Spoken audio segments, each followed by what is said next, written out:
Hello ನಮಸ್ಕಾರ. ಕೊಪ್ಪಳ ಗವಿಮಠದ ಜಾತ್ರೆ ಅಂದರೆ ಅದು ವಿಶೇಷವಾಗಿರುವಂಥ, ಅದರಲ್ಲಿಯೂ ಮಹಾದಾಸೋಹ ಒಂದು ವಿಶೇಷವಾಗಿರುವಂಥ ದಾಸೋಹದ ಪರಂಪರೆಯನ್ನು ಹೊಂದಿರುವಂಥ ಗವಿಮಠ. ಈ ತ್ರಿವಿಧ ದಾಸೋಹಕ್ಕೆ ಹೆಸರಾಗಿರುವಂಥ ಕೊಪ್ಪಳದ ಗವಿಮಠ ದಕ್ಷಿಣ ಭಾರತದ ಮಹಾಕುಂಭಮೇಳ ಎನ್ನುವಂಥ ಖ್ಯಾತಿಯನ್ನು ಹೊಂದಿದೆ ಮತ್ತು ಉತ್ತರ ಕರ್ನಾಟಕ ಭಾಗದಲ್ಲಿ ಪ್ರಸಿದ್ಧಿಯಾಗಿರುವ ಗವಿಮಠದಲ್ಲಿ ಈ ಬಾರಿ ಜನವರಿ 15ರಿಂದ ಜಾತ್ರೆ ಆರಂಭವಾಗ್ತಿದೆ. ಮಹಾರಥೋತ್ಸವದ ಮುನ್ನ ಈಗಾಗಲೇ ಮಹಾದಾಸೋಹ ನಡೀತಿದೆ. ಗವಿಮಠದಲ್ಲಿ ನಿತ್ಯ ದಾಸೋಹಕ್ಕೆ ಸುಮಾರು 4-5 ಸಾವಿರ ಜನ ಊಟ ಮಾಡ್ತಿದ್ದಾರೆ. ಮಹಾದಾಸೋಹದಲ್ಲಿ ಸರಿಸುಮಾರು 20 ದಿನದಲ್ಲಿ ಒಂದು 20-25 ಲಕ್ಷ ಜನ ಊಟ ಮಾಡುವಂಥ ಎಲ್ಲ ಸಾಧ್ಯತೆಗಳಿವೆ. ಈ ಹಿನ್ನೆಲೆಯಲ್ಲಿ ಈಗಾಗಲೇ ಎಲ್ಲ ಸಿದ್ಧತೆಗಳು ನಡೆದಿವೆ. ಇಲ್ಲಿ ಈ ಬಾರಿ ವಿಶೇಷವಾಗಿ ಸಿಂಧನೂರಿನ ಭಕ್ತರು 15 ಲಕ್ಷ ಜಿಲೇಬಿಯನ್ನು ತಯಾರು ಮಾಡಿಕೊಡುವಂತ ಇದೆ.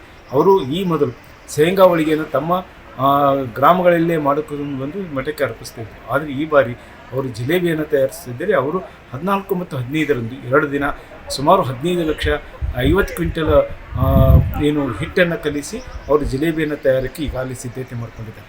ಮತ್ತು ಅದರ ಜೊತೆ ಕೊಪ್ಪಳದ ಒಂದಿಷ್ಟು ಗೆಳೆಯರು ಸೇರಿಕೊಂಡು ಮಿರ್ಚಿಯನ್ನು ಮಾಡುವುದಾಗಿರ್ಬೋದು ಮತ್ತು ಭಕ್ತರು ಬೂಂದಿ, ಮಾದಲಿ ಮತ್ತು ಬೇರೆ ಬೇರೆ ಬಗೆಯ ಕರ್ಚಿಕಾಯಿ, ಈ ರೀತಿ ಬೇರೆ ಬೇರೆ ಬಗೆಯ ಖಾದ್ಯವನ್ನು ನೀಡ್ತಾರೆ. ಜೊತೆಗೆ ಇಲ್ಲಿ ರೈತರು ಸಹ ತಮ್ಮ ಹೊಲದಲ್ಲಿ ಬೆಳೆದಿರುವ ತರಕಾರಿಯನ್ನು ಶ್ರೀಮಠಕ್ಕೆ ಕೊಟ್ಟು ದಾಸೋಹದಲ್ಲಿ ತಮ್ಮ ಪಾಲನ್ನು ಅರ್ಪಿಸುವಂತೆ ಕಾಣ್ತೇವೆ.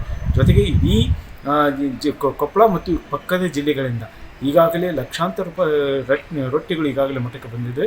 ಗ್ರಾಮೀಣ ಭಾಗದಲ್ಲಿ ಅಲ್ಲಿ ತಾವು ತಯಾರಿಸಿದ ಮಾದರಿ ರೊಟ್ಟಿ ಮತ್ತು ಬೇರೆ ಬೇರೆ ಖಾದ್ಯಗಳನ್ನು ತಯಾರಿಸಿಕೊಂಡು ಮಠಕ್ಕೆ ಅರ್ಪಿಸುವಂಥ ಕೆಲಸವನ್ನು ಮಾಡ್ತಾಯಿದ್ದಾರೆ. ಅದರ ಜೊತೆಗೆ ಇಲ್ಲಿ ಇದನ್ನು ಈ ದೊಡ್ಡ ಕಪ್ಪರಿಕೆಯಲ್ಲಿ ಸುಮಾರು 20 ದಿನಗಳಲ್ಲಿ ಇದೇ ಭಕ್ತರೇ ತಾವೇ ನಿಂತುಕೊಂಡು ಇಲ್ಲಿ ಅಡಿಗೆಯನ್ನು ತಯಾರಿಸಿ ತಮ್ಮ ಭಕ್ತರೇ ಮಾಡ್ತಾರೆ ಮತ್ತು ಇಲ್ಲೇ ತೀರಾ ಅಚ್ಚುಕಟ್ಟಾಗಿರುವಂಥ ಊಟದ ವ್ಯವಸ್ಥೆಯನ್ನು ಮಾಡ್ತಾರೆ. ದಾಸೋಹದಲ್ಲಿ ಯಾವುದೇ ಗೊಂದಲವಾಗದಂತೆ ಸಾಲುಗಟ್ಟಿ ನಿಂತು ಬಂದು ಸುಮಾರು ಒಂದೊಂದು ಜಾತ್ರೆಯ ಮುಂದೆ ದಿನದಲ್ಲಿ ದಿನಕ್ಕೆ 1-1.5 ಲಕ್ಷ ಜನ ಊಟ ಮಾಡುವಂಥ ಇದು ಪದ್ಧತಿ ಇದೆ. ಈ ಕಾರಣಕ್ಕಾಗಿ ಇದು ಕೊಪ್ಪಳದ ಗವಿಮಠದಲ್ಲಿ ಇರುವಂಥ ದಾಸೋಹ ವಿಶೇಷವಾಗಿದೆ. ಜಾತ್ರೆಗೆ ಬರುವುದು 15 ದಿನ 3 ದಿನ ಧಾರ್ಮಿಕ ಕಾರ್ಯಕ್ರಮಗಳು ನಡೆದರೆ ಅದರ ನಂತರದಲ್ಲಿ ನಡೆಯುವಂಥ 15 ದಿನದ ಜಾತ್ರೆಯಲ್ಲಿ ಸಾಕಷ್ಟು ಜನ ಇಲ್ಲಿ ಬರುತ್ತಾರೆ. ಇದು ಕೊಪ್ಪಳದ ಗವಿಮಠದ ಜಾತ್ರೆ ಈ ಭಾಗದ ಉತ್ತರ ಕರ್ನಾಟಕದಲ್ಲಿ ವಿಶೇಷವಾಗಿರೋದು ಮತ್ತು ಪ್ರಸಿದ್ಧಿಯಾಗಿರುವ ಜಾತ್ರೆ ಆಗಿರುವುದರ ಜೊತೆಗೆ ಈ ಬಾರಿಯ ಜಾತ್ರೆಯಲ್ಲಿ ವಿಶೇಷ ಕಾರ್ಯಕ್ರಮಗಳಿರುವಂಥ ಕಾರಣಕ್ಕಾಗಿ ಈ ಸಲ ಹೆಚ್ಚು ಜನ ಬರುವ ನಿರೀಕ್ಷೆ ಇದೆ. ಈ ಕಾರಣಕ್ಕಾಗಿ ಈಗಾಗಲೇ ಭಕ್ತರು ಅದಕ್ಕಾಗಿ ಇರುವಂಥ ಭಕ್ತರಿಂದ ಇಲ್ಲಿ ಬಾಣಸಿಗರು ಪ್ರತ್ಯೇಕವಾಗಿರೋದಲ್ಲ, ಗ್ರಾಮಸ್ಥರೇ ತಾವೇ ನಿಂತು ಅಡಿಗೆಯನ್ನು ತರಿಸ್ತಾರೆ, ತಾವೇ ಬರುವಂಥ ಭಕ್ತರಿಗೆ ಅರ್ಪಣೆ ಮಾಡ್ತಾರೆ. ಇದೇ ರೀತಿ ಭಕ್ತ ಪರಂಪರೆಯನ್ನು ಹೊಂದಿರುವಂಥ ಗವಿಮಠದಲ್ಲಿ ಈಗ ಮಹಾದಾಸೋಹದ ಪರಂಪರೆ ಮುಂದುವರೆದಿದೆ. ಇದು ಮತ್ತಷ್ಟು ಪ್ರತಿ ವರ್ಷಕ್ಕೆ ಅದು ಉತ್ಕೃಷ್ಟ ಮಟ್ಟದಲ್ಲಿ ನಡೀತಾ ಇರುವುದು ವಿಶೇಷವಾಗಿದೆ. 2025ನೇ ಜಾತ್ರೆ ವಿಜೃಂಭಣೆ ಜರಲಿಕ್ಕೆ ಪೂಜ್ಯರ ಒಂದು ಆಶೀರ್ವಾದ ಹಾಗೂ ಶ್ರಮದೊಂದಿಗೆ ಭಕ್ತರ ಒಂದು ಶ್ರಮವು ಇಲ್ಲೇ ಎದ್ದು ಕಾಣ್ತಾ ಇದೆ. ಇಲ್ಲಿ ಸುಮಾರು ನಾವು 22 ದಿನ ಇಲ್ಲೇನು ಪ್ರಸಾದ ವ್ಯವಸ್ಥೆಯನ್ನು ಮಾಡ್ತೀವಿ. ಆ ಪ್ರಸಾದ ವ್ಯವಸ್ಥೆಗೆ ಏನು ಬೇಕಾಗೈತಿ ಆ ರೀತಿಯಾಗಿ ಎಲ್ಲ ಸಲಕರಣೆಗಳು ನಾವು ಸಂಗ್ರಹಣೆ ಮಾಡಿಕೊಂಡಿದ್ದೀವಿ. ಸುಮಾರು 110 ಗಾಡಿ ಕಟ್ಟಿಗೆ ಈಗ ಅದ್ರ ತಕ್ಕಾಗಿ ನಮಗೇನು ಆಹಾರ ಧಾನ್ಯಗಳು ಬೇಕೆಲ್ಲ ತಯಾರು ಮಾಡ್ಕೊಂಡಿದ್ದೀವಿ. ಈಗ ಸುಮಾರು 10-15 ಲಕ್ಷ ರೊಟ್ಟಿ ಬಂದದ, ಇನ್ನೂ ಬರ್ತವೆ. ಸುಮಾರು 20 ಲಕ್ಷ ರೊಟ್ಟಿ ದಾಟ್ತೈತಿ. ಅದೇ ರೀತಿಯಾಗಿ ದವಸ ಧಾನ್ಯಗಳನ್ನು ಸಂಗ್ರಹಣೆ ಮಾಡ್ಕೊಂಡಿವಿ, ಕಿರಾಣಿ ಸಂಗ್ರಹಣೆ, ತರಕಾರಿ ಸಹಿತ ಸಂಗ್ರಹಣೆ ಮಾಡ್ಕೊಂಡಿವಿ. ಆಯಾ ಸಂದರ್ಭ ತಕ್ಕಾಗಿ ಏನೇನು ಬೇಕು ಅವು ತರ್ತಾ ಇದ್ದೀವಿ. ನಾವು ಸುಮಾರು ಎಷ್ಟೋ ಜನ ಬರಲಿ, ಈಗ ಸುಮಾರು ಒಂದು ದಿನಕ್ಕೆ ಮೊದಲೇ ದಿನ 1.5-2 ಲಕ್ಷ, ಮತ್ತು 2ನೇ ದಿನ 2.5-3 ಲಕ್ಷ, ಹೀಗೆ ನಿತ್ಯ ಲಕ್ಷಾನುಗಟ್ಟಲೆ ಭಕ್ತರು ಬಂದು ಸಹಿತ ಅದಕ್ಕೆ ಪ್ರಸಾದ ವ್ಯವಸ್ಥೆಯನ್ನು ಮಾಡ್ತಕ್ಕಂಥ ಒಂದು ವ್ಯವಸ್ಥೆಯನ್ನು ಮಾಡಿಕೊಂಡಿದ್ದೀವಿ. ಹೌದು, ಜಿಲೇಬಿ ಅದು ಸಿನ್ನೂರು ಸದ್ಭಕ್ತರಿಂದ 50 ಕ್ವಿಂಟಲ್ ಹಿಟ್ಟಿಂದ ಜಿಲೇಬಿಯನ್ನು ಹಾಕ್ತಾರೆ. ಸುಮಾರು 15 ಲಕ್ಷ ಜಿಲೇಬಿ ಆಗ್ಬೋದು. ಅವು ನಾವು 15 ಮತ್ತು 16ನೇ ತಾರೀಕಿಗೆ ಜಿಲೇಬಿ ಜೊತೆಗೆ ಮಿರ್ಚಿ ಮತ್ತು ಮಾದಲಿ, 2 ಥರದ ಪಲ್ಯ, ಹಾಲು, ತುಪ್ಪ, ರೊಟ್ಟಿ, ಅನ್ನ, ಸಾಂಬಾರು, ಈ ರೀತಿಯಾಗಿ ಎಲ್ಲ ಸರಿಯಾದ ಒಂದು ವ್ಯವಸ್ಥೆ ಏನೈತೆ ಕ್ರಮಬದ್ಧವಾಗಿ ಎಲ್ಲವೂ ಮಾಡುತ್ತಿದ್ದೀವಿ. ಇವತ್ತಿನಿಂದ ಅಪ್ ಟು ನೀವು ಅಮಾವಾಸ್ಯವರೆಗೆ ಇಲ್ಲೇ ಪ್ರಸಾದ ಚಲೋ ಆಗುತ್ತೆ. ಈಗ ಜಿಲೇಬಿ ತಯಾರು ಮಾಡಲಿಕ್ಕೆ ಈಗಾಗಲೇ ಆ ಭಾಗದಲ್ಲಿ ಹಿಟ್ಟು ಎಲ್ಲ ಕಲಿಸಿ ರೆಡಿ ಇಟ್ಟಿದ್ದಾರೆ. ಸಪ್ರೇಟ್ ಸೆಡ್ ಅದ. ಸಪ್ರೇಟ್ ಸೆಡ್ನಲ್ಲಿ ಒಂದು ತಯಾರು ಮಾಡಿ ನಿನ್ನೆ ದಿನ ಹಿಟ್ಟು ಕಲಿಸಿ ಇಟ್ಟು ಹೋಗ್ಬಿಟ್ಟಾರೆ. ಈಗ 50 kg ಹಿಟ್ಟು ಕಲಿಸಿ 50 ಕ್ವಿಂಟಲ್ ಹಿಟ್ಟು ಕಲಿಸಿಟ್ಟಾರೆ. ಅದು 13 ತಾರೀಕು ಅವ್ರು ಬರ್ತಾರೆ. 14 ಬೆಳಗ್ಲಿದ್ದ ಜಿಲೇಬಿ ಹಾಕಕ್ಕೆ ತಯಾರು ಮಾಡ್ತಾರೆ. 14 ಹಾಕಿದ್ದು 15 ಕೊಡ್ತೀವಿ, 15 ಹಾಕಿದ್ದು 16 ಕೊಡ್ತೀವಿ.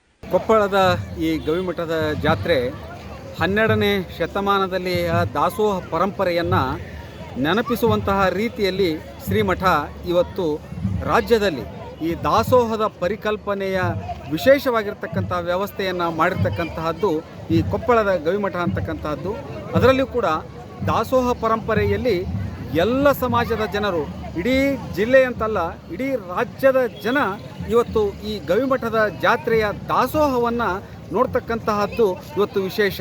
ಈಗಾಗಲೇ ಜಾತ್ರೆ ಇನ್ನೂ 3-4 ದಿನಗಳ ಇರುವ ಮುಂಚೆನೂ ಕೂಡ ಇಡೀ ನಮ್ಮ ಗ್ರಾಮದ ಎಲ್ಲ ಸಮುದಾಯದ ಜನ ಇವತ್ತು ಈ ದಾಸೋಹದಲ್ಲಿ ತಮ್ಮದೇ ಆಗಿರ್ತಕ್ಕಂತಹ ಸೇವೆಯನ್ನು ಸಲ್ಲಿಸಲಿಕ್ಕೆ ಇವತ್ತು ಅಣಿಯಾಗಿರ್ತಕ್ಕಂಥದ್ದು.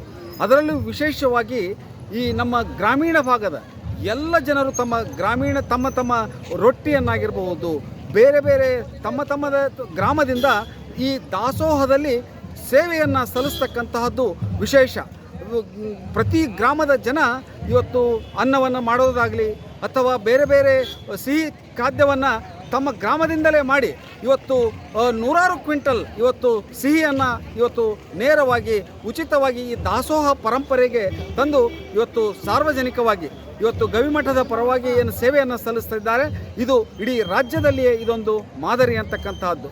ಅದರ ಜೊತೆಯಾಗಿ ಇವತ್ತು ವಿಶೇಷವಾಗಿ ಇಡೀ ಬಂದಿರತಕ್ಕಂಥ ಎಲ್ಲ ಜನರಿಗೆ ಇವತ್ತು ಮಿರ್ಚಿಯನ್ನು, ನಮ್ಮ ಈ ಹೈದರಾಬಾದ್ ಕರ್ನಾಟಕ ಭಾಗದ ಮಿರ್ಚಿ ಆಗಿರಬಹುದು ಅಥವಾ ಇಡೀ ಜಿಲೇಬಿಯನ್ನು ಇವತ್ತು ಜಾತ್ರೆಯಲ್ಲಿ ಕೊಟ್ಟಿರ್ತಕ್ಕಂತಹದ್ದು, ಮಾದಲಿಯನ್ನು, ಹೋಳಿಗೆಯನ್ನು, ಇವತ್ತು ವಿಶೇಷವಾಗಿ ಬೇರೆ ಬೇರೆ ಬೇರೆ ಸಿಹಿ ಖಾದ್ಯವನ್ನು ಇವತ್ತು ದಾಸೋಹದಲ್ಲಿ ಹಂಚತಕ್ಕಂತಹದ್ದು ಇಡೀ ನಮ್ಮ ಗವಿಮಠದ ಪರಂಪರೆಯ ದಾಸೋಹ ಪರಂಪರೆ 12ನೇ ಶತಮಾನದ ಏನು ಬಸವಾದಿ ಕಾಲದಲ್ಲಿ ಏನು ದಾಸೋಹ ಇತ್ತು ಅದನ್ನು ಇವತ್ತು ನೆನಪಿಸುವ ರೀತಿಯಲ್ಲಿ ಈ ದಾಸೋಹ ಪರಂಪರೆ ಇವತ್ತು ನಮ್ಮ ಕೊಪ್ಪಳದಲ್ಲಿ ಆಗ್ತಾ ಇದೆ ಅಂತಕ್ಕಂಥದ್ದು ಭಾಳ ಅಭಿಮಾನದ ಸಂಗತಿ ಅಂತಕ್ಕಂಥದ್ದು. ಈ ಹಿನ್ನೆಲೆಯಲ್ಲಿ ಈಗಾಗಲೇ ಕೊಪ್ಪಳದ ಗವಿಮಠದ ದಾಸೋಹದ ಒಲೆಗಳು ಈಗಾಗಲೇ ಹೊತ್ತಿದ್ದು ಅವು ಜನವರಿ 30ರವರೆಗೂ ಉರಿಯುತ್ತವೆ.